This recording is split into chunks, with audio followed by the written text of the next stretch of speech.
laisat minad dunia, itu tidak termasuk daripada dunia.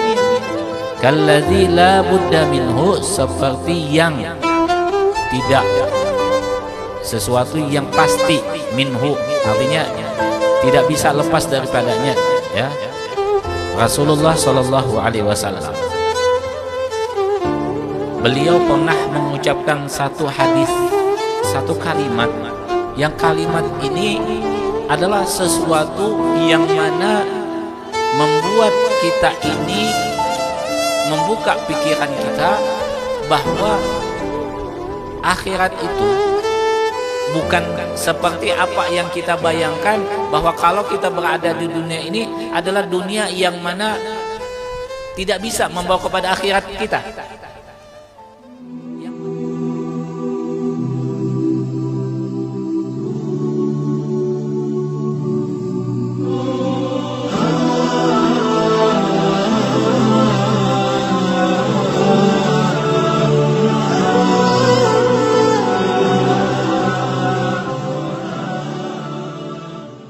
Wal maqalatu ats-tsaniyatu wa arba'un, perkataan yang ke-42 Rasulullah sallallahu alaihi wasallam, daripada nabi kita Nabi Muhammad sallallahu alaihi wasallam, annahu qala, bahwasanya beliau bersabda, hubbiba ilayya min dunyakum, mencintai artinya tercinta kepadaku daripada dunia kalian, ai mahbubatikum, artinya sesuatu yang tercinta daripada kalian, mimma bainas samawati wal ardh, sesuatu yang di antara langit dan bumi.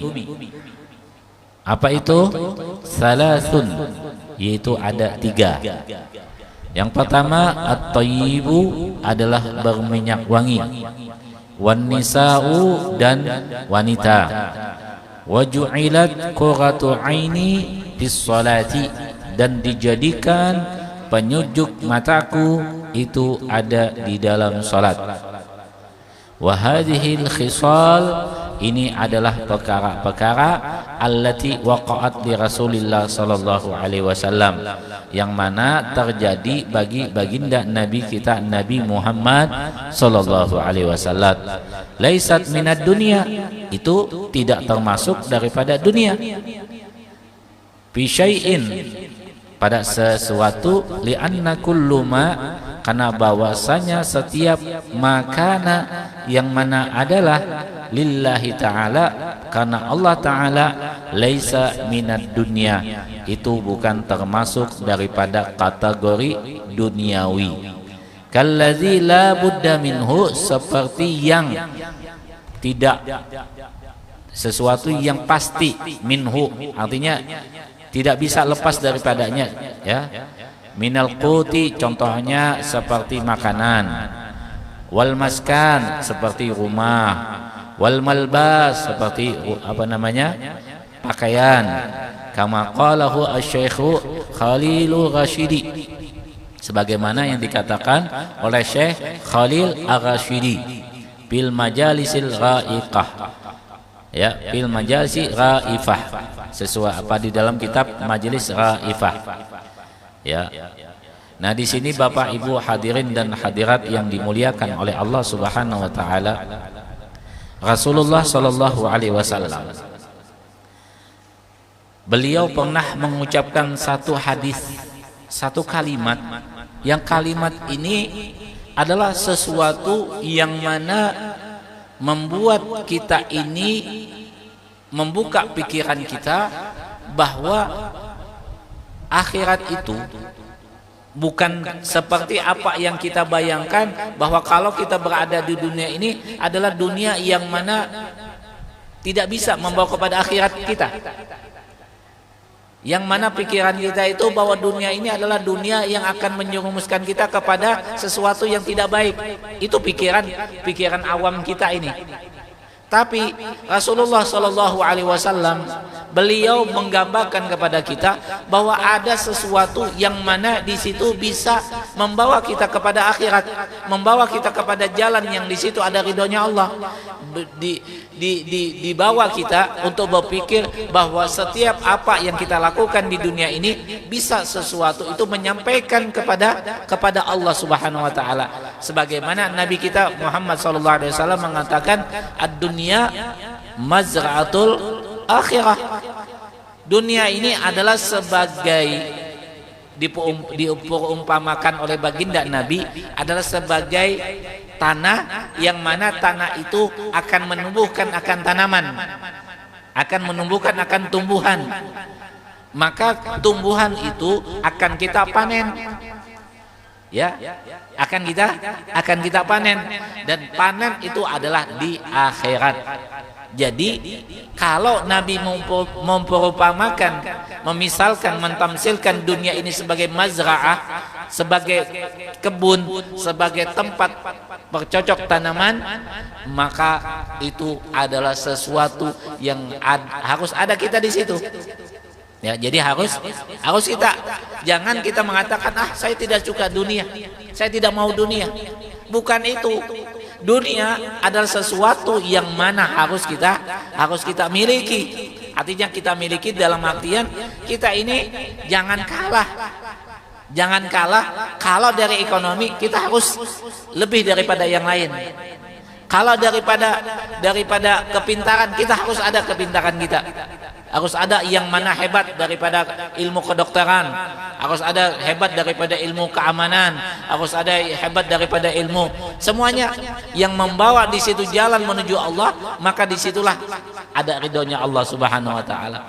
Jadi jangan kita mengatakan saya tidak mau dunia. Jangan. Kita terus dimanapun Allah letakkan kita berada di dagangan kita, jangan sampai kita mengatakan bahwa kita ini sibuk di dunia. Bahkan mudah-mudahan harapan kita berada di dalam perdagangan kita itu akan menjadi sesuatu yang akan menyampaikan kita kepada Allah. Sebagaimana yang nanti kita akan dengar perkataan daripada Sayyidina Utsman bin Affan dan Sayyidina Abu Bakar As-Siddiq. Beliau mengatakan bahwa aku ini cinta berada di dunia ini, itu salah satunya adalah memberikan sedekah, memberikan makan kepada orang yang lapar. Coba kita bayangkan, kalau seandainya dia tidak memiliki dunia, maka tidak akan bisa ada itu. Artinya tanpa ada uang, tanpa ada pulus, tanpa ada duit, tidak akan bisa kita beribadah dengan namanya ibadah sedekah. Walaupun ada ibadah sedekah itu misalnya dengan senyuman, ya bisa juga, atau dengan ibadah yang kita itu beribadah dengan kita melakukan ibadah sholat, ya. Tapi ada sedekah yang mana sedekah itu harus kita keluarkan dengan harta kita, ya. Dan inilah yang kata Nabi bahwa as-sadaqatus sir tutfi ghadaba rabbi. Sedekahnya rahasia itulah yang akan memadamkan api kemarahan Nabi, kemarahan daripada Allah Subhanahu wa taala. Jadi kita harus, jadi walaupun itu bukan tujuan hidup kita, tapi dengan adanya harta kita miliki, maka kita akan bisa beribadah. Mau kita haji enak. Kenapa? Karena ada duit kita. Ya. Mau apa lagi? Mau umrah enak. Kenapa? Karena ada duit kita. Ya. Mau apa lagi? Mau hadir ziarah kita bisa. Kenapa? Karena ada harta kita. Dan semuanya itu kita dimudahkan oleh Allah, walaupun itu bukan tujuan. Artinya itu cuma sebagai wasilah, sebagai perantara saja. Jangan jadikan tujuan. Nah, disinilah Bapak Ibu hadirin dan hadirat, beliau ini sebagai mencontohkan bahwa kita ini, Nabi pun melakukan sesuatu yang mana kita katakan itu dunia, tapi itu bukan dunia. Kata di dalam kitab ini bahwa itu bukan dunia. Apabila itu adalah di jalan Allah dan karena Allah, maka itu bukan dunia. Ya. kita salawatan karena Allah. Dan ini adalah yang mana Nabi itu adalah orang yang dicintai oleh Allah, dan kita pun mencintai akan Nabi. Kemudian Nabi itu adalah yang mana di dalam Al-Quran Allah memerintahkan untuk kita bersalawat kepada Nabi, maka pun kita melakukan membaca salawat itu, ya. Nah, sebab itulah, jadi jangan kita ini mengatakan saya rezeki akan datang sendiri. Oke, kalau rezeki itu sesuatu yang mana Allah berikan dengan sebab kita ini menjadi hamba Allah, ya, dan ada usaha. Dan disebutkan bahwa ada satu perkataan bahwa orang yang sangat dibenci itu adalah orang yang dia itu adalah batal, artinya pengangguran, yang tidak ada kerjaan, yang dia itu bisa bekerja tapi dia tidak mau kerja, ya dia bisa usaha tapi dia tidak mau usaha, itu yang nggak anunya. Nah, oleh sebab itulah maka Nabi mencontohkan ada 3 yang dicintai Nabi, itu adalah at-tayyib, yaitu adalah wangi-wangian. Kenapa? Karena wangi-wangian ini adalah sesuatu yang mana membuat kita itu bertambah lagi kita semangat untuk beribadah. Dan Nabi setiap beliau berwangi, bahkan sampai Nabi itu tidak memakai minyak wangi, dalam diri Nabi, dalam jasad Nabi itu sudah memiliki harum wangi yang sangat bersengatan. Sampai-sampai diceritakan di dalam satu riwayat bahwa apabila Nabi kita lewat di satu jalan di kota Madinah, maka wangi yang keluar daripada tubuh Nabi itu akan tercium sampai beberapa hari, ya, sampai beberapa hari. Coba kita bayangkan, Nabi itu lewat di satu jalan, dan itu lama Nabi itu lewat, dan wangi yang keluar dari tubuh Nabi itu masih tercium sampai beberapa hari, ya, coba. Dan diriwayatkan bahwa aroma wangi Nabi itu adalah al-misik. Wangi Nabi itu adalah misik. Misik itu adalah wangi yang mana diambil daripada antar tulang kijang. Ada cairan, di situ ada cairan, dan diolah cairan itu menjadi satu wangian. Dan wangi itu adalah wangi yang harum, ya, dan sangat harum sekali, dan itu mahal, ya. Nah, jadi ini yang disukai Nabi, ini yang dicintai Nabi. Jadi kita itu mencintai juga wangi-wangian. Nah, sehingga disunahkan apabila kita ingin sholat berjamaah, itu kita disunahkan untuk berwangi-wangian, ya. Apalagi kalau kita itu ingin berjamaah di masjid, maka kita itu dianjurkan sekali untuk berwangi-wangian, ya. Jadi pakai minyak wangi. Jangan malam minggu semprot kanan kiri atas bawah kaki semuanya, sampai sandal pun disemprot, ya. Minyak wanginya minyak wangi yang mahal lagi, ya, yang sampai ratusan, ada bahkan jutaan. Coba, ya, nggak tahu yang ustadz yang kita di sebelah ini, ya, mungkin lebih mahal ya gitu kan, ya. Nah, jadi apa namanya, minyak wangi yang Rasulullah itu cintai itu adalah al-misik, harum, ya, harum sekali. Kalau yang beredar itu misik, bukan misik yang asli. Kalau yang asli itu sedikit aja itu sudah mahal harganya. Nah itu, nah kemudian itu kita dianjurkan itu. Kenapa? Nabi sangat cinta kepada wangi-wangian. Nah, sehingga Nabi tanpa pakai minyak harum, Nabi wangi. Kalau kita,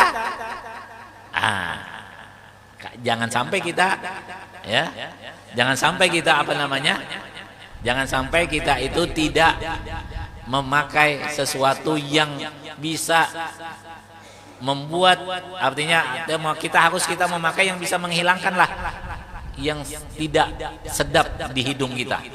ya, tidak sedap di hidung kita.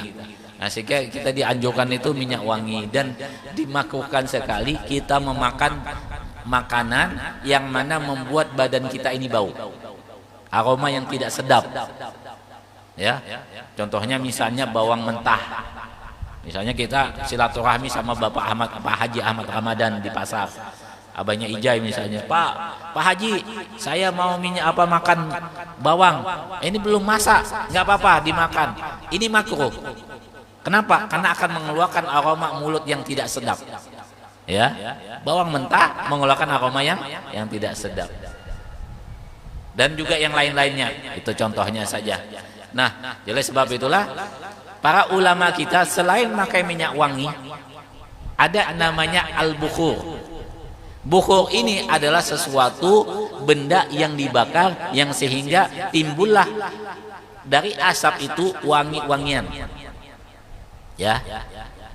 Kenapa? Karena ini apabila ada wangi-wangian harum, maka di situ pun ada malaikat, ada orang ada rahmat yang Allah turunkan.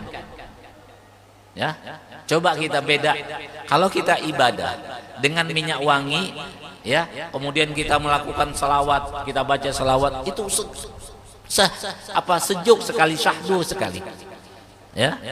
Kenapa? Karena aromanya itu enak gitu. Walaupun kita itu bukan karena manusia, tapi karena diri kita ingin supaya kita itu beribadah enak. Ya. Dan juga pakai bukhur. Bukhur itu bukan kita artikan satu benda atau satu kayu, ya, atau satu yang dibakar dan mengeluarkan aroma yang sedap. Itu namanya bukhur. Ya, kalau anggaplah kita bahasakan dupa lah, tapi dupa bukan dupa yang satunya ya, tapi dupa yang memang dipakai oleh salafun soleh, yang dipakai oleh ulama kita. Ya. Nah, jadi dupa ini atau bukhur ini itu yang dianjurkan. Coba kita lihat di setiap majelis-majelis yang ada di situ, ulama-ulama kita mengadakan acara, itu ada wangi-wangian.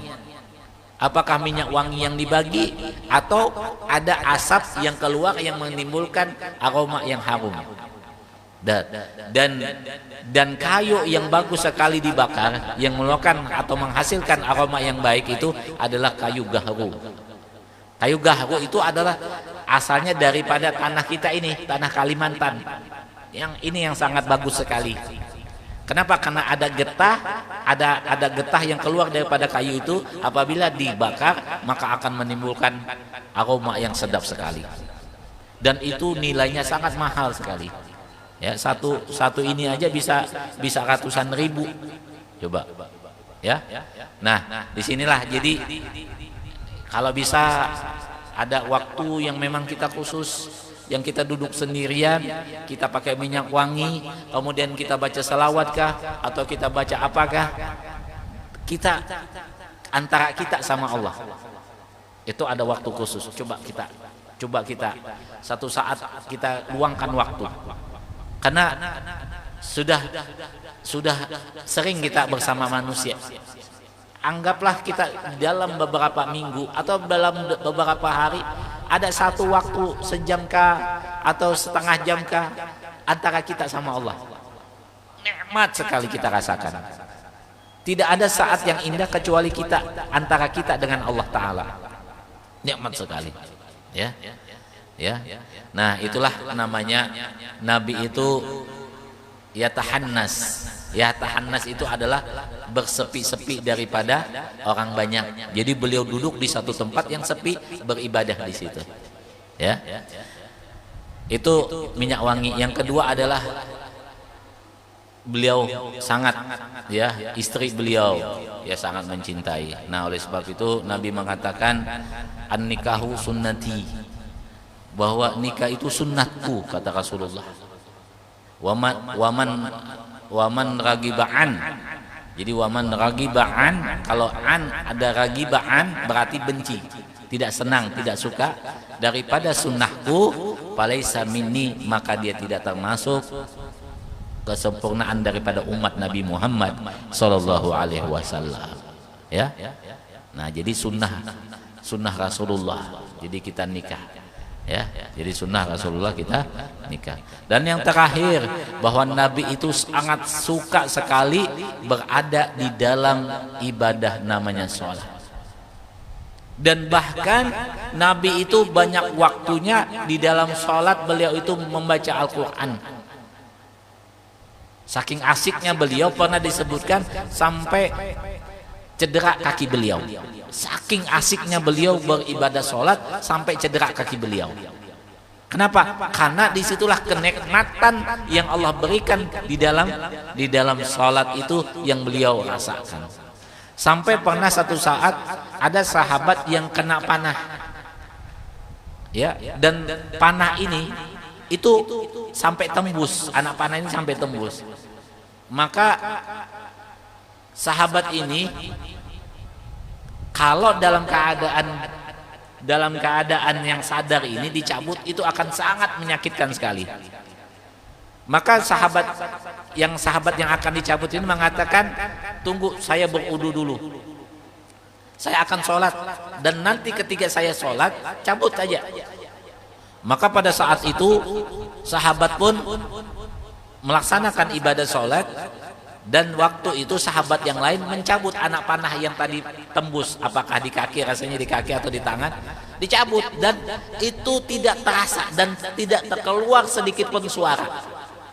Kenapa? Karena sahabat pada saat itu dalam keadaan yang mana asyik sama Allah, dalam keadaan yang nikmatnya kepada Allah, sehingga rasa sakit pun tidak terasa. Bahkan dalam satu riwayat yang lain, ada sahabat yang sholat di padang pasir sampai burung pun tidak merasa bahwa ini yang dihinggapi ini adalah manusia yang masih hidup. Kenapa? Saking lamanya berdiri. Sahabat ini saking lamanya berdiri membaca Al-Quran, dan burung ini tidak merasa bahwa ini adalah makhluk hidup, manusia yang hidup ini yang dihinggapinya. Coba, itulah sahabat, keadaan mereka di dalam sholat. Dalam keadaan mereka itu sholat, itulah asiknya mereka, nikmatnya mereka, ya. Nah itu, jadi jangan sampai ada alasan untuk kita tinggalkan sholat, karena sholat itulah yang akan nanti kita di hadapan Allah, yang akan membawa kita untuk bisa mendapat ridhonya Allah. Itu sholat, jangan sampaikan, jangan sampai ditinggalkan. Kenapa? Karena ibadah sholat itulah yang sangat-sangat kita butuhkan nanti di akhirat, ya. Bagaimanapun wali apapun, ya, dan siapapun itu nggak bisa jadi alasan meninggalkan sholat. Saya sudah jadi kiai, nggak bisa. Tetap kiai itu lebih banyak lagi sholatnya, ya. Nah itulah sebab itulah Bapak Ibu hadirin dan hadirat, mudah-mudahan hidup kita yang sudah kita berada di dunia ini, mudah-mudahan menjadi nikmat buat kita semuanya. Mudah-mudahan harapan kita, dunia ini adalah bukan sebagai tujuan kita, bukan tempat tinggal kita, ya. Ini adalah sementara saja. Ini kita akan meninggal di sini, di dunia ini kita akan meninggal. Yang akan kekal nanti kita berada di akhirat. Ya, jadi jangan sampai ini jadi tujuan kita. Tujuan kita adalah akhirat kita. Tujuan kita adalah yang mana kita itu akan mendapat ridhanya Allah di dalam surganya Allah Subhanahu wa taala, ya. Wallahu a'lam bishawab.